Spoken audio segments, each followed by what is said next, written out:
What's up guys, AJ's Builds back here. Today I'm going to be doing a single Vanos rebuild on my E36 M3. I figured I'd do it now because the other day I actually lost the water pump on the way home. It started to pour out of the front of the water pump. So I got that all removed and the car's sitting for a while to wait for parts to come in. So I figured it'd be a good time to do my single Vanos rebuild kit. Alright, so I got the Beijan Systems kit online, B-E-I-S-A-N Systems. I got the parts really quick. 2 or 3 days, I think it was. Good price, good reputable company. I also got the OEM gasket for the Vanos. Once I remove it, I also got a valve cover gasket because take the valve cover off, I'm going to do the gasket at the same time because it's leaking a little bit. And I also got the kit. This kit you're going to need. You can get it on Amazon or anywhere online. It is the cam lock gear and it also locks the by the flywheel area so that everything doesn't move when you set it up to top dead center and lock those cams. So let's get started. Alright, so the first thing you're going to do is remove the cover for the valve cover.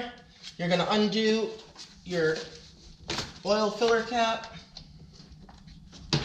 And then you have two 10 millimeters.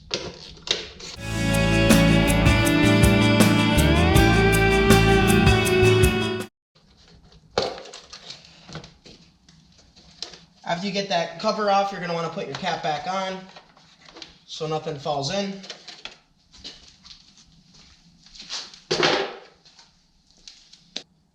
The cover here didn't have clips for me, but they're going to look something like this. You want to clip them with just like a little flathead screwdriver. And then again, you're going to pull this top cover with the 10 millimeter as well.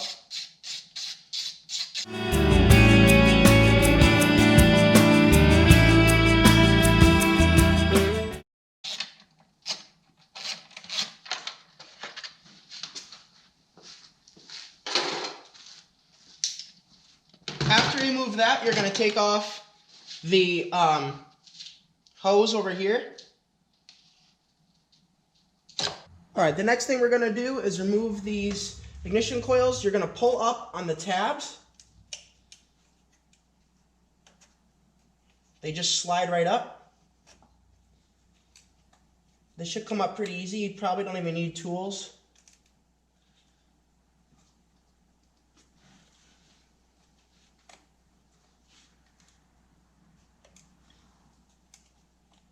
And after you pull them up, the plug should just pull right out.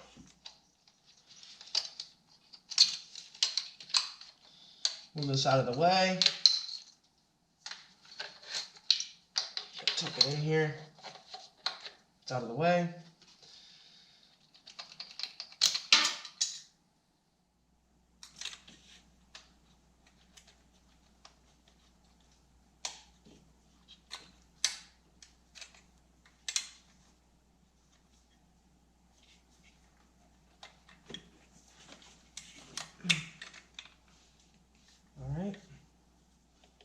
We got these three out. Also, you don't really have to worry about labeling any of these because the way they lay down, they'll be in order to length. So then you're going to remove the coil packs. And on the coil pack, you have a ground on this front one here that will come off with the bolt, the nut. I'll give you guys a better view in a minute. I usually like to keep these coil packs labeled in the way that they went in.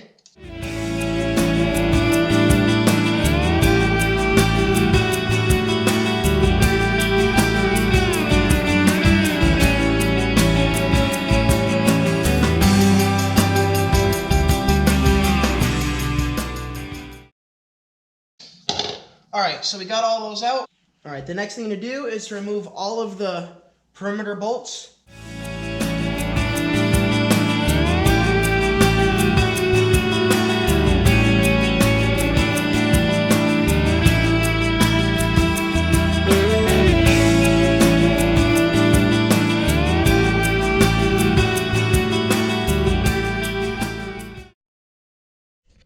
Alright, next we're going to remove those center ones.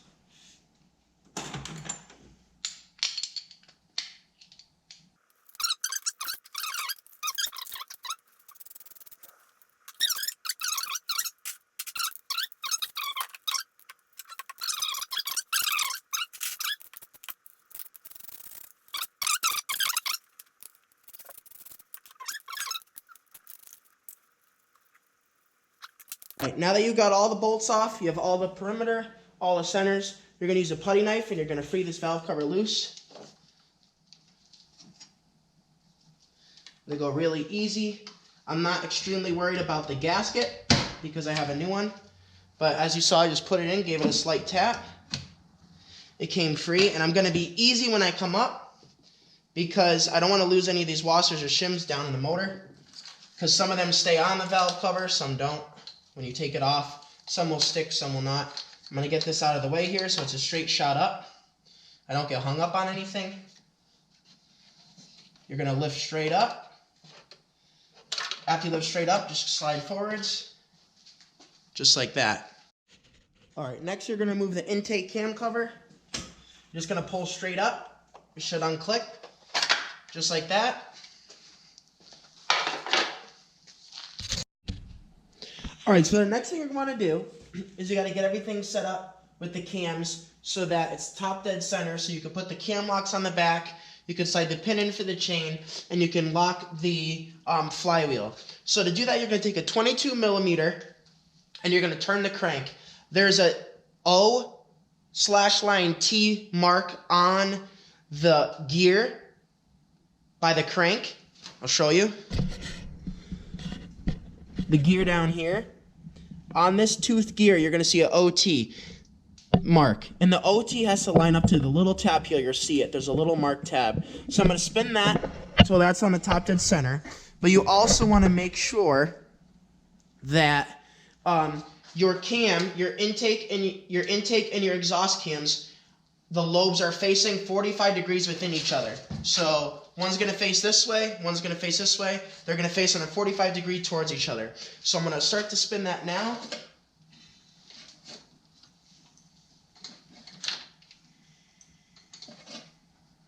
And I got to go back around until they're on the 45 with each other.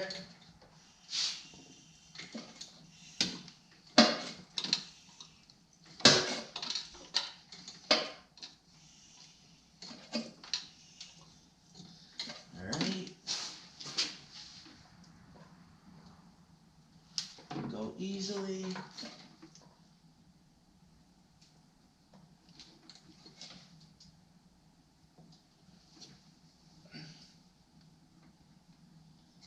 All right. So now, down here, this, it's hard to see in the camera, but it says OT right here. And I'm lined up with the slot. So that's on top dead center, but you know you're on top dead center if your cam lobes are 45 degrees. So you need the intake and the cam facing each other. There'll be a rotation where one's up and one's down. You want them both facing 45 degrees with each other. The reasoning is you got to put the cam locking tool back here, and it won't sit in these rockers until the squares are lined up. And those you're going to adjust now with a wrench. I'll show you how to do that. So the next step is going to be to insert these cam locking gears. To do that, you're going to want to remove the 3 back valve cover studs with a 10 millimeter.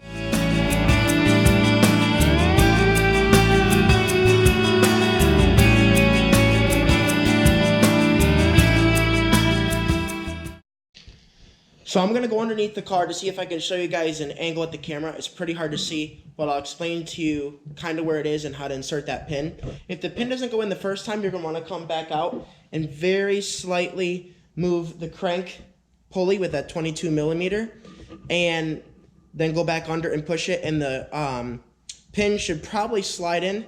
If not, you just got to wiggle with it a little more. It should slide in probably about 2 or 3 inches. Let me show you guys. All right, you might not be able to see it, but you can see my hand. Right here, there's a stud for the tranny. A little bit over to the left is the hole where the pin is. You can't really see the pin right now, but you'll see it once you're in there working yourself. So right directly across from that stud, right there, to the left, to the inner side of the tranny, is the hole for the pin. You'll feel with your hand, there's a plug. You pop the plug out and you slide the lock in, which locks the flywheel. All right, so now I'm going to put this up.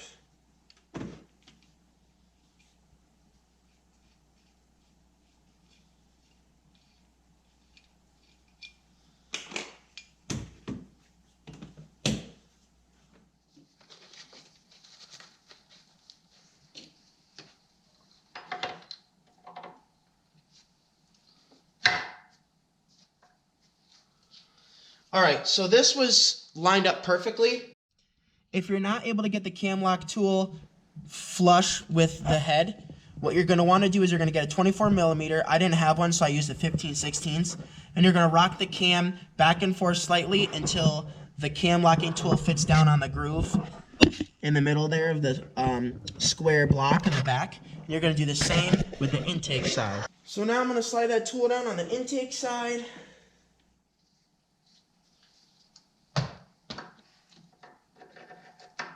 And that one slid down perfectly.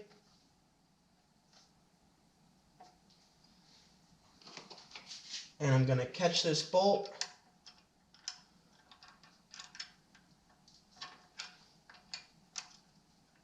So that it doesn't move around. All right, so the cams are locked. The flywheel is locked with the locking key. Next is to move up here. All right, so the next thing we're going to do is remove this Vanos banjo bolt and this bracket. I already have it loose because I had to remove the thermostat housing because I'm replacing that while I'm doing the water pump. So with a 13 millimeter, you loosen the top and you loosen the bottom bolts. There's one over here in the corner. And then you're going to take that off and pull the bracket out. All right, the banjo bolt is a 19 millimeter. So I'm going to use a ratchet wrench here.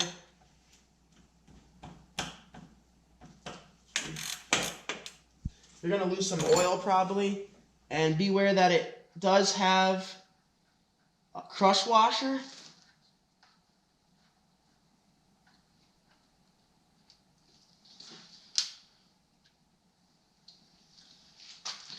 So I think it's stuck on this. So I'll move that out of the way, and I'm just going to screw that right back in so I don't lose it. The crush washer there.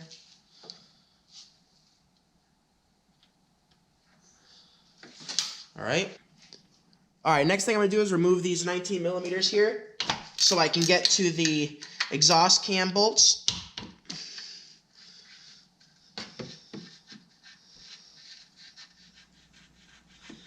And those exhaust cam bolts are installed with an E10,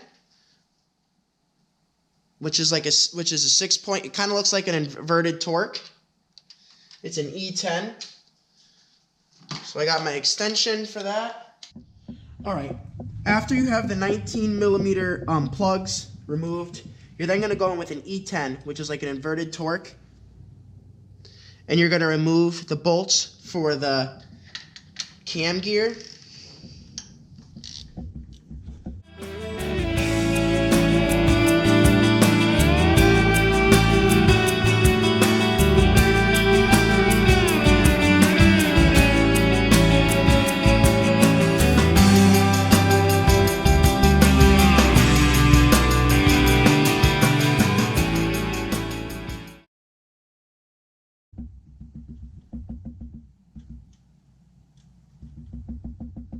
And the little spacer's going to come off with it. I just leave one bolt in so I know which way it went. So next you're going to want to lock this tensioner. You can use like a really, really small Allen key or anything. I have a small nail that fits in the size of the hole. You're going to push the tensioner all the way down, and you're going to slide the nail in, and you're going to slide it, of course, on the back side. It's going to sit just above this block so that it stops it from coming back up. You don't want to put it under the chain. You want it just up to the chain, sitting on that block through the hole on the back side.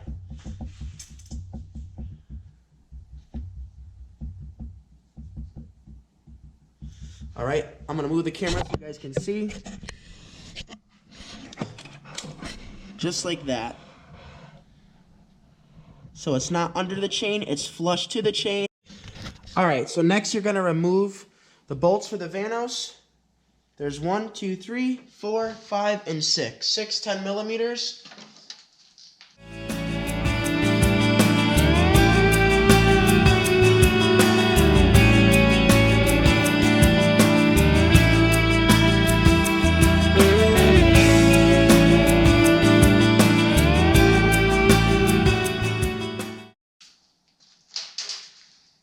Then you're going to take this tool.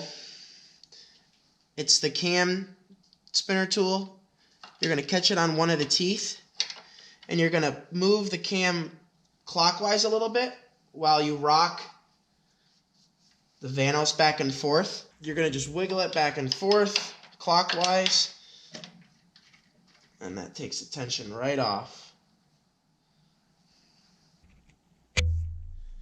Alright, I forgot to unplug the Vanos solenoid. Let me show you guys what that's like. It's in here underneath the intake manifold. It's got a little metal clip that you're going to push down, and while you're pushing down, you're going to slide the plug out. You push the tab and you pull this out. Alright guys, it's super late. I got work in the morning. I'm going to end the video here. This will be the part 1 going up of the Vanos removal. Stay tuned for part 2. Part 2 will be the rebuild of the Vanos, putting in the seal and the anti-rattle kit.